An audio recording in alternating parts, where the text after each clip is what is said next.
Hi, Zane. So good to talk to you about your life journey. And you just shared with me that as a child, when you were growing up, you saw signs uh, that, anger related and depression related, and you got help. What were some of the signs, and, how did you get help? How did your family help you out? Mhm. I will say at the very beginning, it's I think it's really difficult to see that in yourself when you're a child. Like you're not going to think you're any different. You might feel different, but you're not going to think this might be like a sign of depression. This might be a mental health condition. I didn't know anything about that. But what I can say is looking back on those moments, I was just incredibly sensitive. And I don't think that you should shame people for being sensitive, but I was overly sensitive where I got really angry over the smallest things, or I got really depressed for long periods of time that I think you would see a lot of kids getting over more quickly. And not to say that I think it's okay for people to take time if they're depressed, but as a kid, it was something that my parents saw that. Why am I sad all the time? Why do I have trouble making friends? Why do I have social anxiety? Yeah. So a lot of different things that, my parents were thinking about, and how they helped me was, someone in my family, they had a direct experience with mental health. And so they knew about the process of finding professional health care, because it is a long jungle you have to go through if you really are not aware of the mental health resources. It's one thing to find them, but then Yeah. to navigate them is a whole process. And so luckily they kind of already knew, which Yeah. is pretty advantageous for me, because they were able to get me help relatively fast. And they already knew people in the mental health space, and they started helping me with getting professional mental health care. I would say towards the end of elementary school, and I saw a psychologist till the end of high school. So that's almost 7 to 8 years And that of my helped life you. I was seeing a psychologist, which is why for me, I don't really see the mental health stigma. Well, I mean, I see it, I know it exists, but for me, I have zero problem with someone going to get mental health care, because it's just been embedded in me since I was young. It's just a natural thing for me to think that, if you're having a mental health symptom or condition, that if you hopefully you have the means to go and get help. And I don't see anything wrong with that. Or taking medication for your mental health. I don't see any problem with that. Yeah. So was there anything at school that you were very comfortable with, right? Like you were open about your mental health situation with your peers and your friends? I would say no, actually, mostly because I didn't really know what it was. I didn't know. I felt different, but I didn't know that it was mental health. I didn't really know what it was, and think that's why I think sometimes when you want to educate children, you want to be really mindful of how they're going to learn things. Because even if I was told about mental health, I probably didn't really grasp it, Yeah. depending on how it was shared. But I was a really open kid, to be honest. So I don't remember if I was or not, to be honest. Yeah. But yeah, and it wasn't just that. Like I didn't just have the professional help in outside of school. I also had help in school. So I was on a 504 plan for being neurodiverse, because Yeah. I had horrible attention issues. I had a hard time concentrating in class, and homework was a huge challenge for me. Like it was very difficult for me to complete assignments because I was always so distracted.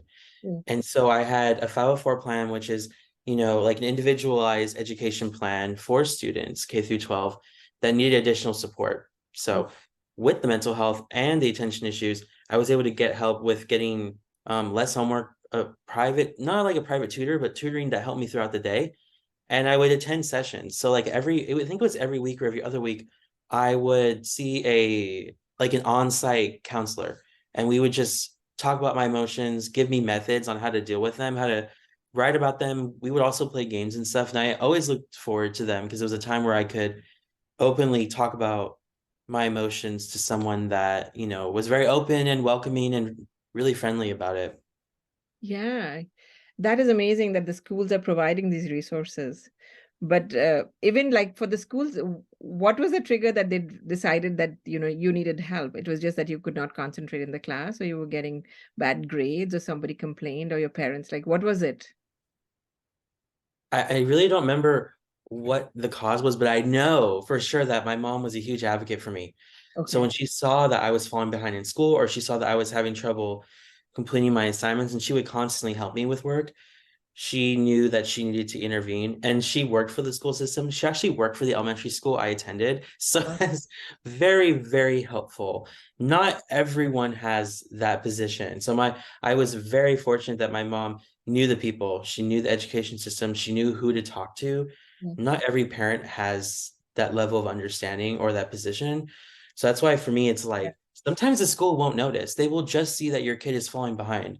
And yeah, they may even talk to the parent and say, your kid needs to be doing better. And instead, well, maybe they actually just need additional support. Maybe they need a specific education plan.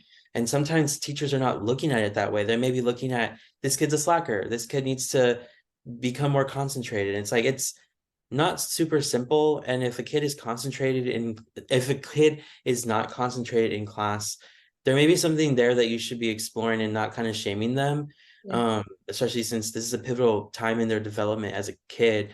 They shouldn't be shamed for that, and they should be maybe getting additional help. So teachers need to be mindful as well. Really amazing what you talked about. And then you have also started a magazine, right? Uh, Mhm, yes. and is that one of the ways to address, help others as well as address what you've gone through? Let's talk a little bit about your magazine. Absolutely. And I didn't share that, after I stopped seeing a psychologist towards the end of high school, I went to university. I felt relatively better. I felt like I had the tools to manage my emotions better. But you know what? Sometimes you never anticipate what life is going to hit you with. And if you're truly mentally prepared for that, and that's why even now, after years of graduating from university, I'm seeking a psychiatrist because I'm working and I have a job that has a good plan where I can get a start. So like start as early as you can, especially since I also think it's good to start when there's no crisis. Yeah, Like if you're starting to see that you're getting a little sad or you feel a little anxious, think about seeing someone or think about finding that support. Because sometimes what people do is they'll wait and then they'll have a crisis or they're suicidal and they're at almost their breaking point. And then again, you might have to wait a month and a half to see psychiatrists. And you really don't, time isn't something you have at that moment. yeah, But unfortunately, there may not be someone to help you, which is why you should be really like proactive in your mental health as well as your physical health. yeah, Anyways, so there was a time in university where I was suicidal. I was engaging in self-harm, really tough time with a lot of different things happening. I ended up leaving the semester. I didn't drop out, of course, but I just left the semester. I withdrew yeah. and I determined to reevaluate my life. And I got more engaged in the mental health community. I You go found back people home? that, yeah, I found people that were very well aware of the space. I volunteered for organizations. I Yeah, told myself that what I needed was important and there's nothing wrong with asking for help. And even though I went through a whole fraction of my life, a big fraction of mental health care, there still is the fear of reaching out for help. And as I mentioned before, I don't see the mental health stigma. And even though I may not even see it, like I have no problem with getting mental health treatment, yeah, but then there's still something there that yeah, still kind of impacts your consciousness that, oh, there is something wrong with it. And it's completely wrong. But yeah, it's the culture we kind of live in that you still feel it no matter what. It's always gonna be in the back of your head. There is some shame associated with it. But anyway, so after all that, that's where I became a real advocate. I wasn't an advocate before. I just was someone that had the lived experience and I was trying to manage it. After being suicidal, after going through all that, I told myself, there's a whole community here that I want to tap into and I want to help others too. I don't want people to go through what I've gone through, and people have gone through a lot worse. yeah, Um, and so I don't want people to experience that. People will, but if there's any way that I can create more of a sustained culture where people can talk about mental health, or that there is less shame to be looking for help, or to just tell someone about when you're feeling suicidal, I feel like it's a very hard thing to tell someone that. But and that's also on the other person's end that nothing's wrong with saying the word. Like if someone does feel like they're really depressed, there's nothing wrong with asking, are you thinking about suicide? It's not going to give them the idea because people know about suicide. It's not like a topic people don't know about. And you yeah, mentioning is not going to put it in someone's head, especially with the way you frame it. If you're framing it as, are you thinking this? Um, then yeah, that would not plant the idea. I think another misconception that people have, and that's why people are afraid to mention it because they're worried about that. But the studies show that won't happen. So definitely consider bringing it up to someone that you're really concerned about, and just show up for people. yeah. So so then there's that. I know. long answer, Yeah. but just kind of set me up to be more of an advocate. Yeah. So when COVID happened, I wish there was more conversations about mental health, because like I feel like mental health was a huge topic that a lot of people were talking about. Even in like, I was in a lot of mental health spaces, but even outside of those spaces, people were talking about mental health because it was drastically impacting a lot of people. Yeah. I wanted to see more of a mainstream angle from like the mainstream media talking about mental health. I think they're doing a better job. I don't say a good job, I say a better job than they were before.